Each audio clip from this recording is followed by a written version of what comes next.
Keren ya, 10.500.000 per bulan, kaya pulang dari Taiwan. Nah, video itu tuh adalah video 1 tahun yang lalu saya buat, dan itu view-nya banyak, 1 juta lebih ya, 1,5 kalau nggak salah. Nah, itu kenapa kemarin saya up lagi, karena saya tahu mesti rame lagi, betul kan? Rame lagi. Emang kalau orang-orang ini 90% semuanya itu poin pertamanya itu ngelihat gaji ya. Di situ banyak yang bilang pengen lah, banyak yang bilang macam-macam. Padahal gaji saya itu tuh standar ya. Karena banyak mbak-mbak TKW di Taiwan gajinya lebih dari itu. Lebih dari segitu, lebih belasan. Ada kakak, ada lebih.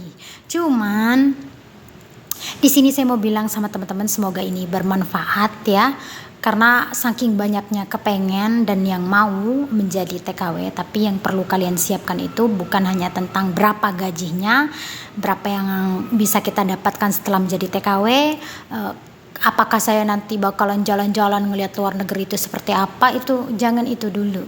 Tapi kalian juga harus menyiapkan, sudah siapkah kita mencium bau pesing yang begitu menyengat, masuk ke hidung, ke kepala, ke ulu hati baunya.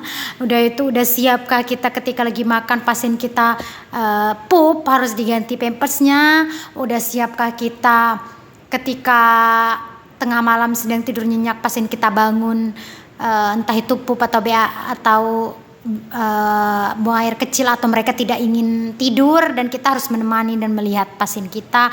Sudah siapkah kita diprotes sama majikan tentang kerjaan, tentang pasien dan yang lain? Sudah siapkah? Itu yang perlu kalian siapkan. Kenapa?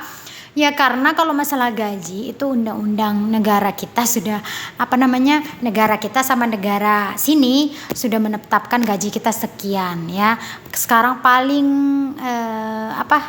standar atau yang sudah ditetapkan oleh negara ini sendiri itu 9-10 kalau di Taiwan ya. Itu adalah gaji pokok kita. Jadi kalau kita mendapatkan gaji lebih rendah dari itu rasanya tidak mungkin karena ketetapannya segitu. Tapi kalau kita mendapatkan gaji lebih besar dari itu sangat mungkin.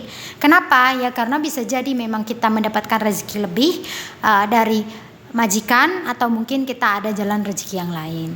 Nah, tapi yang perlu kita siapkan ya itu tadi ya, kesiapan untuk menghadapi itu semua. Karena ada 5% mungkin ya kan yang tiba-tiba memutuskan ingin pulang. Bahkan baru-baru ini saya ngelihat di Branda baru 2 minggu datang, dan dia akhirnya mendapatkan denda sebesar kurang 1.050 JT Wak, dan itu banyak juga. Akhirnya kita bukannya menyenangkan keluarga, akhirnya menjadi beban keluarga kita sendiri. Kenapa? Ya itu tadi, mungkin karena kurang siapnya menghadapi itu semua. Nah itu yang harus disiapkan ya teman-teman ya. Ini saya buat video ini sengaja biar menjadi pandangan juga buat teman-teman yang mau berangkat menjadi TKW. Cuman ini yang bisa saya lakuin. Mungkin saya tidak bisa bantu banyak. Dari penjelasan saya nggak hanya tentang digaji, tapi itu yang harus kalian siapkan teman-teman. Semoga kita masuk ke mbak-mbak TKW yang sukses, karena dari sekian banyaknya itu kan masih banyak yang suksesnya. Berapa persen? 70% sukses, 15% mungkin memilih kabur karena satu dengan yang lain hal, tidak sanggupnya itu tadi ya. Jadi itu yang harus disiapkan ya teman-teman ya. Kalau ingin kerja jadi TKW, masalah gaji jangan dipikirkan. Bahkan mungkin kita bisa mendapatkan lebih daripada gaji standar yang sudah ditetapkan kalau memang kita ada rezekinya gitu. Tapi kesiapan itu tadi harus kita siapkan, kesehatan kita, kewarasan kita ya. Apalagi hitungannya tahunan. Seperti itu ya teman-teman. Mungkin itu aja ya. Oke, semangat ya yo. Saya tidak menakut-nakuti, tapi lebih ke menceritakan yang apa adanya, mulai dari gaji dan kenyataannya ya. Oke.